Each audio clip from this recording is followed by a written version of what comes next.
Welcome to our podcast today. Ask Aaron and Ask EJ. This is Coach Eric Johnson, the brand. This is Coach Aaron Thigpen, the source. EJ, got a rainy day, good day for a podcast, a good day to listen to a podcast. Right.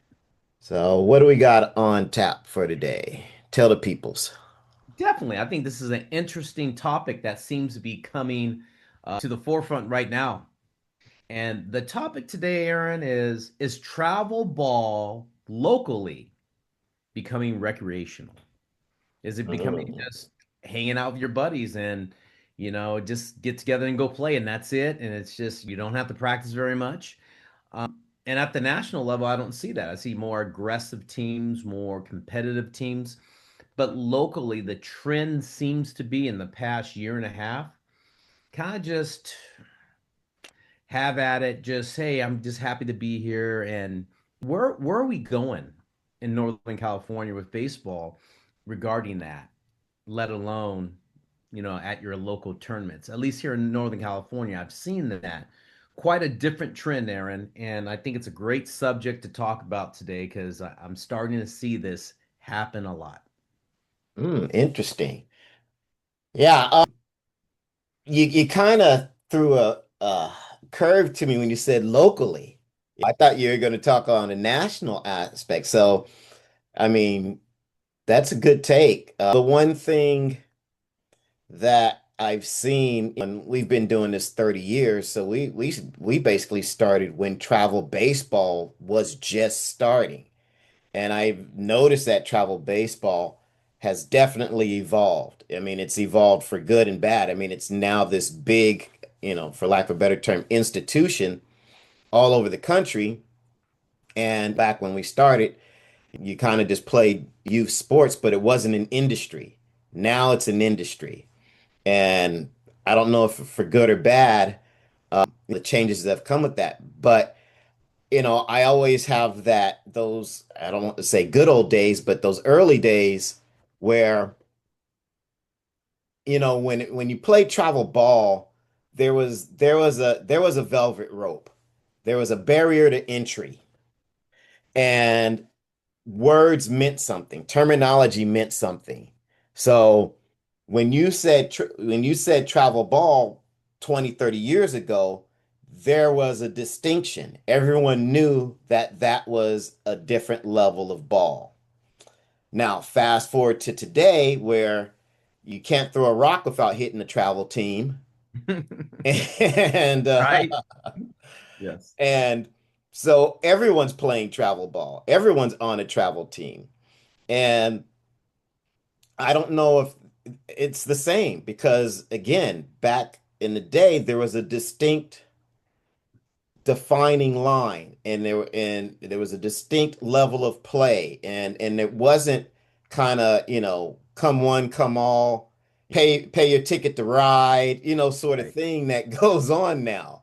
So, with that, I see kids who are saying they're playing travel ball, but they don't have the skill set that I traditionally have seen, you know, and probably more importantly, they don't have the mindset that I've seen in the past. And so I think there's some confusion where parents are maybe have the perception of travel ball in the past as being the same as now. So when they go and get on a travel ball team, they think that's where they're at. Mhm. And I think that's misleading and it's not. So anyway, that's kind of where my mind went initially. Man, you really got me to get my brain waves circulating heavily this morning because I think back that when I first started in this industry and travel baseball, and I really tried to be distinct, as you would say, and have the correct mindset and that barrier of entry. I called us a club team because I didn't want to be like, I want it to be different. I want it to be special. And I still call our organization, we're a club baseball team because I want to make that distinct. We have one team per age group. We could have more, Aaron, to be honest, we could, but I don't want that part of our company to be just for that. This is the most competitive part of our company, and we have other means, other ways to have other people have entry into our company. But for this, our club ball team, it's special. And I think that's wearing off in the industry per se. You see a lot of these elite teams. You usually see the Canes, and you've seen all these, who was it? TB SoCal, all these teams. I'm just going off a couple of teams that Mhm. people can recognize. They were just, hey, here it is. Now we have all kinds of teams, Aaron. We have Canes West here, Canes Northwest. It's just too much, Yeah, and there's franchises. yeah, it's a franchise business now. Yeah. Travel ball is a franchise-based business at the end of the day right now. That's how I see it. That's how I view it. And what you're seeing is you don't see player development anymore. You don't. You just see, okay, just go on this portal, get your uniform, and you're in our club now. And you can borrow our name, and here's a franchise fee for it, and go. And I think players, and I think this is why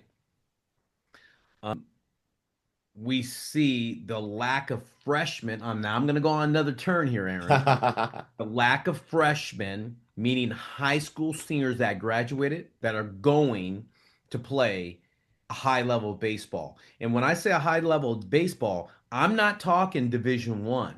I'm talking Division Two, Division Three, NAIA. You have to be really good now. And this could lead down a different road, a slippery slope, because if you have a whole bunch of pool of players for all those four levels I mentioned there, you have a pool of players. I used to call it, Aaron, the 3%ers. Mm, Okay. Now I call it the 1.5%ers.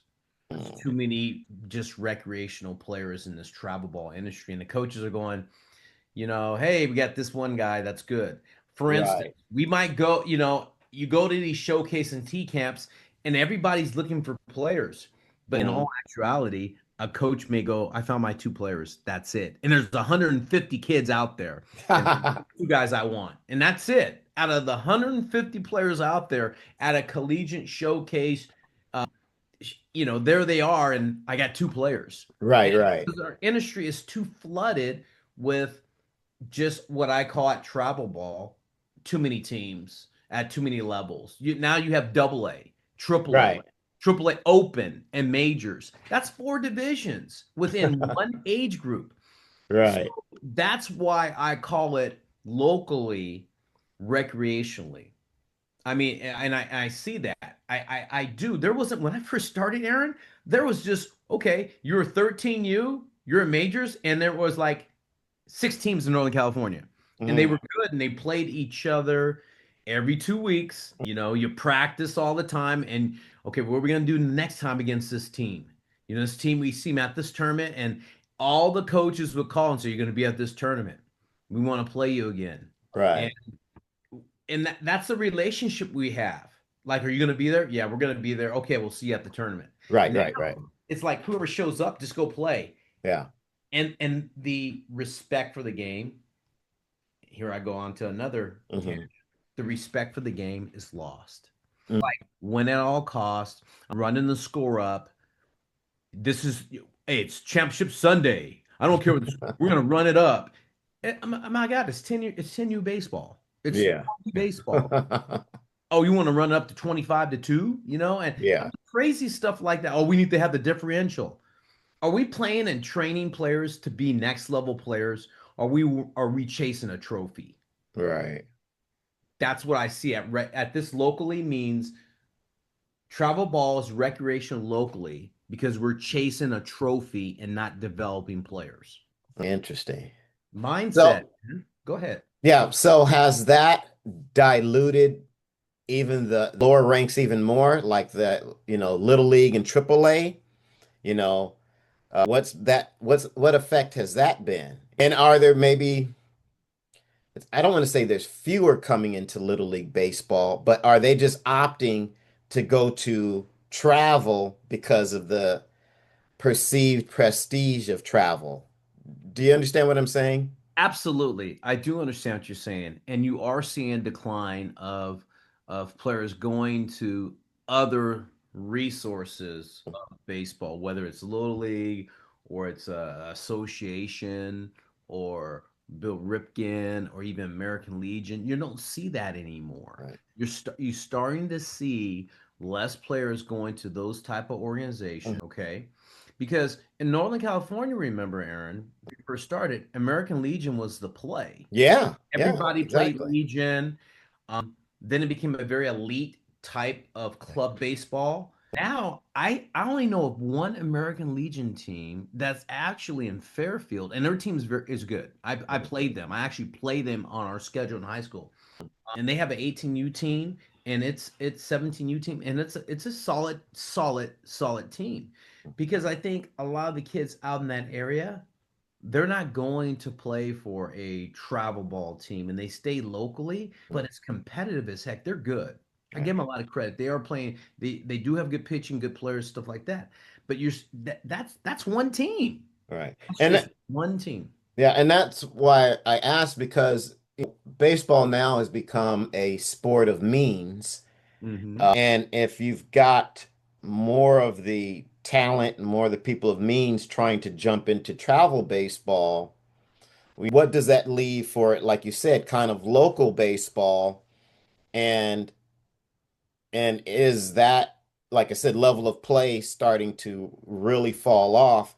And now, how do those kids get better as well? Yeah, I get Is it. there a talent suck?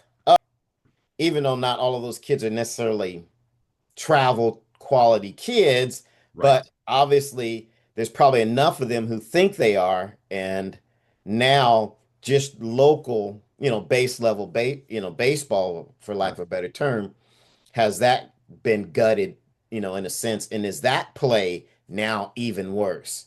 So, in other words, are kids who don't have means hurt by this because one of resources, but two because of the level of play has gone down. So it's even harder for them to matriculate up in baseball because the baseline has dropped even more. So now they're even further behind, not just because of resources, but because of the level of play. I mean, that's something we've talked about in Oakland, you Right. know, Hmm. where you just don't have enough kids playing and you don't have that, lack of a better term, that mixture of abilities, mixture of Right. economic status, Right. all of those sorts of things that kind of, helped everyone come up.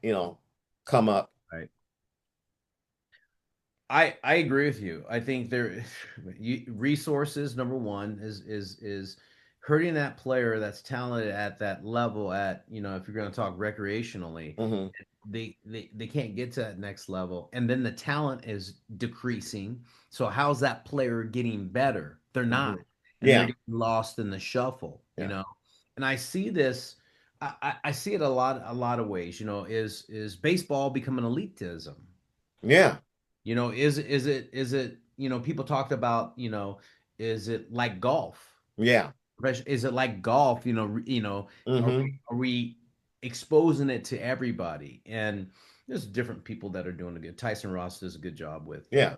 with his organization. Loyal to the soil. Yeah. Mhm. Loyal to the Soil does a great job with that.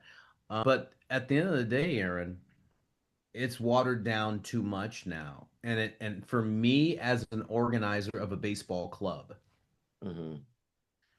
it's hard to find games that our players are being challenged. I have my contacts, but it seems to be like, where's everybody going? Are you guys afraid to play each other because you're afraid that somebody's going to take somebody from your roster? Because that sure is not us. We don't want to do that. What we want to do is preserve the travel ball or Hmm.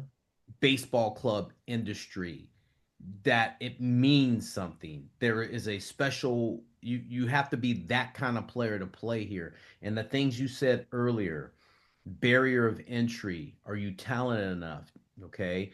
Distinct level of play, are you good enough to play at this level and do well, and then Hmm. the correct mindset. Three things I wrote down that you said because those three things are lacking now in travel ball. It's Right. like barrier of entry is anybody, hey, you got money? Oh, can you play?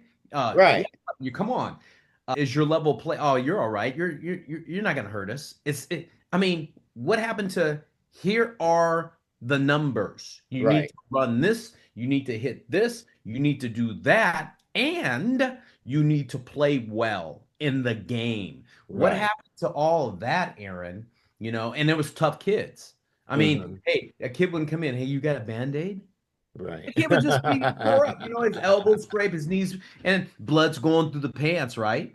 Oh And yeah. and Yeah. and the kid's got a jam finger. He doesn't say anything. He's like, "I'm playing, man. You no, you're not taking me out." Now it's like, "Hey, you got a band-aid? Right. You got a band-aid?" And it's not, you act something like a big cut or something, right? It's a little boo-boo scratch. Yeah, So exactly. it's like, what are we doing here? Hmm. We've totally pacified this industry of travel baseball playing competitively locally. I'm sorry. I don't mean to be the bearer of bad news to people out there. I'm just being honest and I'm telling the truth. If we want to develop more players at not only and this is what I'm talking about. Go watch a high school game. Hmm. Go watch a high school game and look at the levels of play. You got freshman, JV, and varsity. Right. There's some excellent high school varsity teams. Excellent. Right. Outstanding. Right. And then you go in other areas and what happened? It's because